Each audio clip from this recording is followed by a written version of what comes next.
ازلان پہلی بار ہنا سے اس دن ملا جب وہ اپنے دوست کے ساتھ پارک میں بیٹھا شاعری لکھ رہا تھا۔ ہنا ایک درخت کے نیچے بیٹھی تھی اور پرندوں کو دانہ ڈال رہی تھی۔ اس کی مسکراہٹ نے ازلان کا دل چھو لیا۔ وہ کچھ دیر اسے دیکھتا رہا، پھر ہمت کر کے اس کے پاس گیا اور کہا، تمہاری مسکراہٹ شاید میری شاعری کی سب سے خوبصورت لائن بن سکتی ہے۔ ہنا نے پہلے چونک کر اسے دیکھا، پھر مسکرا دی۔ یہ پہلی مسکراہٹ ان کے درمیان ایک تعلق کا آغاز بن گئی۔ اگلے کئی مہینوں میں ازلان اور ہنا اکثر ملتے، کبھی کافی شاپ، کبھی لائبریری، کبھی قدرتی مناظر کے بیچ۔ ازلان اپنی ہر نظم میں ہنا کا ذکر کرتا اور ہنا ازلان کی ہر بات پر مسکرا کر کہتی، تم شاعر ہو اور تم نے مجھے اپنی نظم بنا لیا ہے۔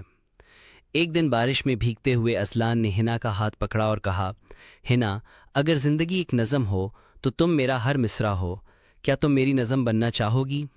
ہنا نے آنکھوں میں آنسو لیے ہوئے کہا، ہاں، اگر یہ نظم کبھی ادھوری نہ چھوٹے۔ محبت اپنی پوری شدت سے جوان ہو رہی تھی، لیکن ایک دن ہنا نے ازلان کو بلایا اور چہرہ اتنا سنجیدہ تھا جیسے بہار کے بیچ خزاں آ گئی ہو۔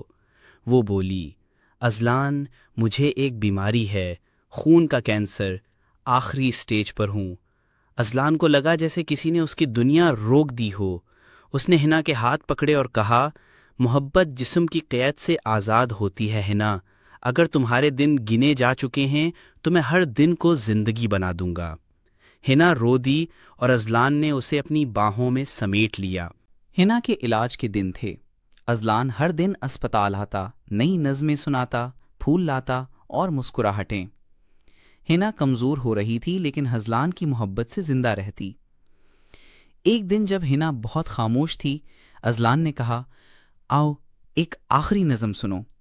وہ بیٹھ گیا اور بولا، جب سانسیں رک جائیں گی الفاظ باقی رہیں گے، تم جو گئیں میں جو رہا وہ عشق باقی رہے گا، میرے لفظوں میں تم، تمہاری خاموشی میں میں، وقت ہارے گا پر محبت جیت جائے گی۔ ہنا کی آنکھوں سے ایک آنسو بہا اور وہ خاموش ہو گئی۔ ہنا کی موت کے بعد ازلان نے دنیا سے منہ موڑ لیا۔ وہ ایک پہاڑی علاقے میں جا بسا جہاں وہ اور ہنا جانے کا خواب دیکھا کرتے تھے۔ اس نے وہاں ایک چھوٹا سا کمرہ کرائے پر لیا اور روز ایک نظم لکھتا۔ 1 سال بعد ازلان کی لاش اسی کمرے میں ملی۔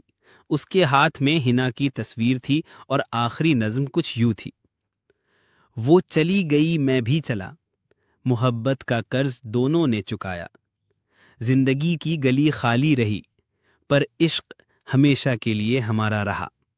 اور سبسکرائب